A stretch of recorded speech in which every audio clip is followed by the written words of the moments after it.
Okay, so I'm just going for a little stroll here in my neighborhood here in Colorado Springs, and I have these little earbuds that I'm gonna test this mix on. So this is just another round of what we already did, and I'm gonna listen to the song and I'm gonna make a checklist. I'm already running. I'm already out of breath almost as I'm talking. I'm at 6,000 feet elevation, guys, so it's quite exhausting to walk and talk at the same time around here. But anyway, that's what I'm gonna do. I'm gonna listen to the song. We're just gonna repeat the process, and I'll see you back in the studio. All right, I just got back from the little walk. I got a new checklist, and we are gonna go ahead and dial in round 2 of the thumbs up, thumbs down technique. Now, as you can see here, the list isn't quite as long, and this is naturally how things should progress the more rounds that you do this. So round 3, if there is a round 3, I don't think there's going to be a round 3, or at least there's not going to be for this course. If I were to really try and, dial in every little detail of the song, I probably would go beyond round 2 here. And most songs I do at least 3 or 4 rounds to some extent. They're not always super structured. Sometimes they're just, I'll have the song on my phone and I'll be driving in the car anyway, and I'll just pull it up just to see kind of randomly kind of how I feel about it and if there's anything that comes to mind. And there I might have a few things I'll write down. And so, this can take a variety of forms in terms of what it looks like, but the concept is consistent in terms of this. You listen to the song, you make a checklist, and then you come back to your studio environment and make those adjustments, or at least look into those adjustments. Because as you can see here, we've got some question marks. We're like, less high end on the piano, question mark, like maybe. So let's start at the top. Let's go ahead and start with that one. Less high end on the piano. Do we want to make that piano sound a bit warmer? On the earbuds I was listening on, I thought that I might want to do that. So let's listen to what we have. Summers are cold, the winters are warm, since you're not here. Colors are gone, the black and the white is all I see now. Even tequila doesn't taste right, even Coldplay doesn't sound right. Drive my car down 25, just a feeble attempt something good. Cause I just wish you were here again. And the winters are warm since you're not here. Colors are gone, the black and the white is all I see now. Even tequila doesn't taste right, even Coldplay doesn't sound right. Drive my car. Okay, here's without that EQ. Car down 25, just a feeble attempt to feel something. Just with it.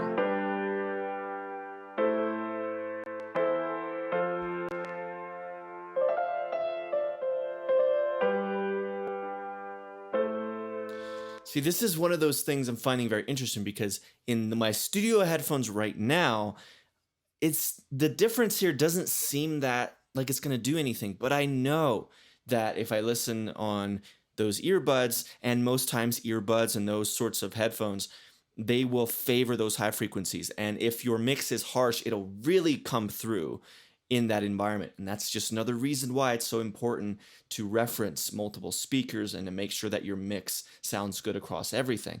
And so I think I'm going to go ahead and do almost a 3 dB cut on this piano track here just above 1K.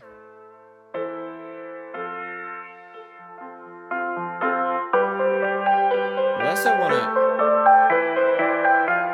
might want to move that up closer to 2K now that I hear that though. Let me see. Yeah, it's more here. But I wish that I could wish you back. But I wish that I all I see now. Even tequila, all I see now. Is all I see now. Even tequila doesn't taste right. Okay, I think that's good. Now the question is, The question is, do we want to then turn down the piano overall, or because we turned down that little frequency area up there around 2K on the EQ, is that enough of a turn down in volume? Because I just felt like in some parts the piano sort of stuck out as being a bit too harsh, a bit too in your face when it didn't need to be. Again, and I just wish. I think honestly I'm gonna play it safe here. This is another thing where it's not gonna really be that noticeable on the headphones I'm listening to, but we're trying to find a trade-off. We're trying to find a balance to where it sounds as good as it can on everything. So I'm gonna just go maybe half a dB cut here on this piano Wish track. you were here. And I'm gonna go with that. I think that's gonna work. So less high note on piano, we'll check that off. Turn down piano overall. So boom, 2 in 1 checked off the list. Now turn up that distorted guitar in post chorus 1. So that is simply this part. Oh, what's bad, but I wish that I could wish you back. I just want to hear that more.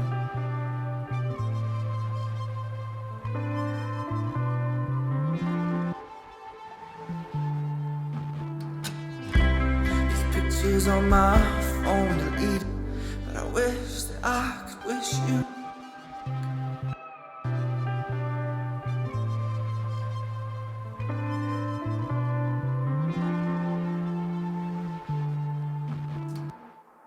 We'll go ahead and raise this by 2 dB. Wish that I could wish you back.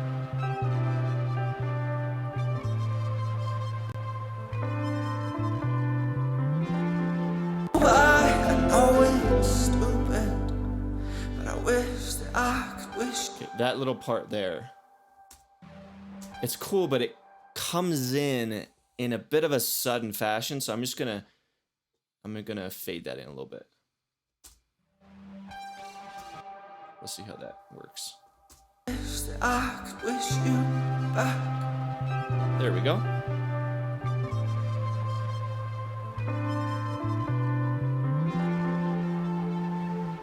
Love that the rising of the fader on the volume there at the end of that really adds some nice dynamics to the song and the feel of the mix. Okay, done with that one. Now I definitely heard some harshness coming through on those earbuds when I was listening back. And I think what I need to do is pretty simple. And that is simply, let me check one thing real quick here. Yeah, that electric guitar is fine. It's this one, because this electric melody track is this part. It's also this. It's also this. It's also this. Right, so it's all of these parts of the song that multiple times when I was listening through, I'm like, that guitar is too harsh. And it's not as much of a volume thing. I don't think I want to turn it down in volume overall, but what I need is less of this range up here in the 2, 3, 4K range. So let's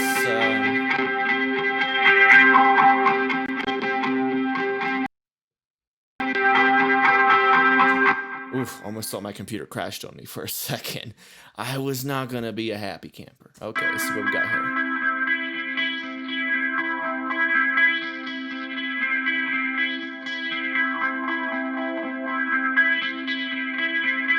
Just this range right here, right?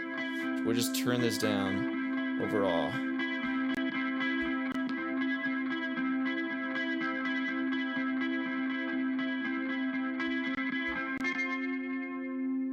Don't pretend for one.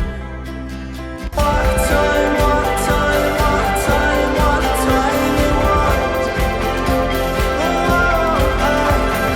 And then maybe to compensate a little bit and to counterbalance that, we could potentially just do a boost in the high range up here in 8, 9, 10K area, where it's a bit more of that airy quality.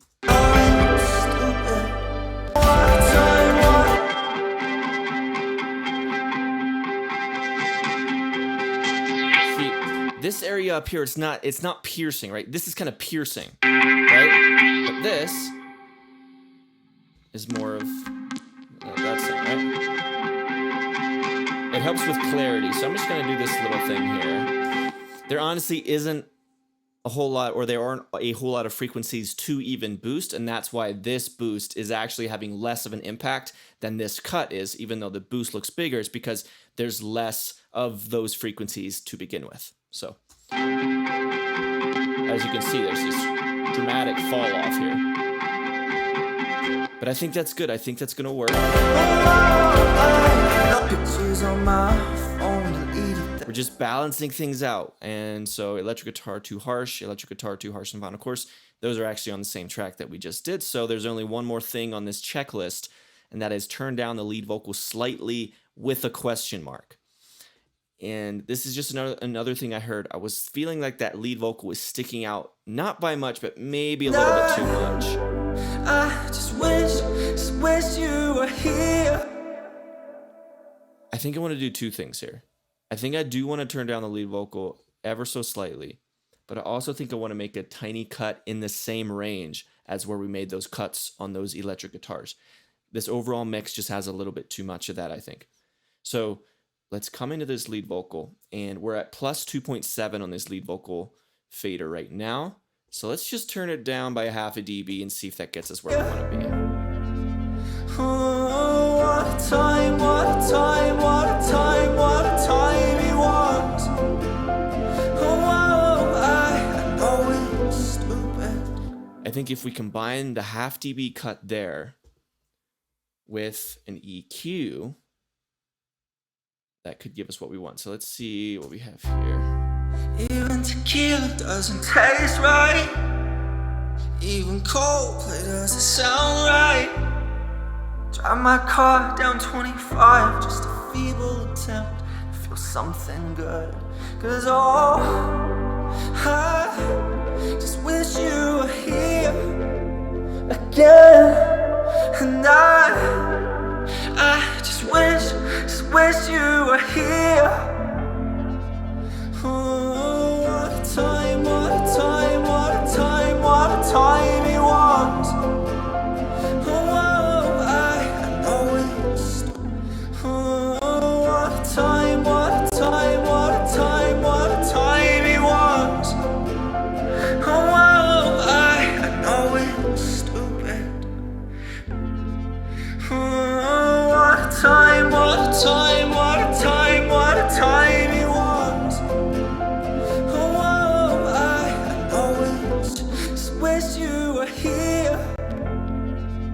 Oh, what a time, without what the a EQ. time, what a time, what a time it was. Just with it. Oh, We just needed less of that nasal range between 1K and 2K. And I think what we did there cleaned it up a little bit. I know it's stupid, but I wish that I could wish you. Still feeling like there might be tiny bit too much high end. So I wonder if we just filtered this off. Here, let me see. You were here.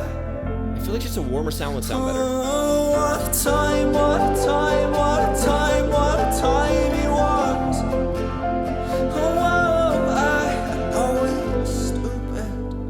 What a time, what a time, what a time it was. Oh, I know it's stupid, but I wish it was on my phone, deleted them all except for one. Oh, but I liked it was. Oh, I know it's stupid, but I wish that I could wish you back. Wish you were here. What a time, what a time, what a time, what a time it was. Oh, I know it's stupid, but I wish that I could wish you back. All right. So that's it for this round, and I think I'm gonna call it for the song, guys. I think we're done with the mix. Now, of course, if I really wanted to, I could do this 3, 4, 5, 6, 7, 8, 9 times if I wanted to. But at some point, it's not going to be that helpful to you. At some point, you need to go do the work on your own songs, and that is what this course is really here for. So if I ever end up releasing this song, just to be completely transparent here, I probably will go ahead and do this thumbs up technique a few more times. Maybe I'll check it in a car, on a different set of speakers, different earbuds, different headphones, just to make sure everything sounds good and is in balance, right?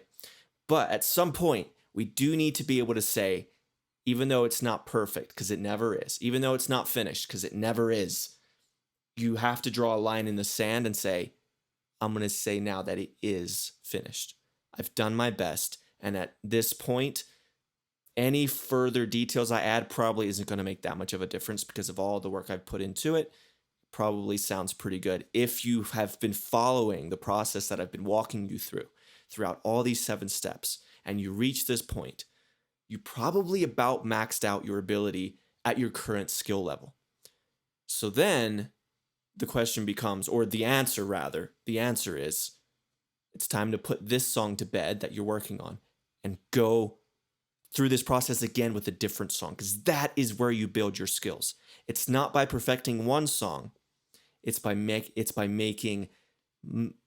taking multiple songs through this entire process from start to finish, right? There's this idea of, if you make a piece of content, or if you take a piece of song, or if you take a song and if you make it 98% perfect, to take that from 98% perfect to 99% perfect takes longer, or takes just as long as it would to make 2 pieces of content or 2 songs that are 98% perfect. Don't be that person who is a stickler and has to go from 98% perfect to 99% perfect.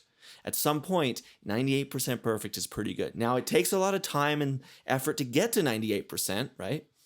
But remember, guys, at some point, your songs do have to be cold done. And even if it's going to happen, you're going to upload a song to Spotify, and then a week later, you're going to be like, what was I thinking? And you're going to do the whole hand to forehead thing about this little, maybe something slipped through the cracks, or you missed it, or something is too loud or not loud enough, or there's a little harsh moment in the song that you could have fixed with an EQ, and so on and so on. But that's just how things go. That is the nature of creating art. So embrace it. That is how it is. You're not alone in this. And I'm going to wrap this up. So we have finished up the mix, and I'm going to go ahead and leave a stereo file of this mix at its current state. And now, before I go, I'm going to go ahead and give you a bonus training in this course, and I'm going to walk you through what you can do to master your songs as well. And I'm going to give you a couple options with regards to, should you use a website like eMastered or LANDR or whatever, or should you master it yourself? And so I will kind of talk through that, and hopefully you'll gain some clarity as to which path you want to take. So, my friend, that is the end of the mix. That is the end of the thumbs up, thumbs down technique. And that is the end of step 7. There's only one thing left to do with this song, and that is to do some mastering work on it. And then once that is done, we'll go ahead and we'll wrap up the course. So thank you so much for coming along with me on this journey. This has been an incredible ride, and I hope you enjoyed it. It's been my pleasure to be here with you. So I'll see you in the mastering video, and then we'll wrap this course up.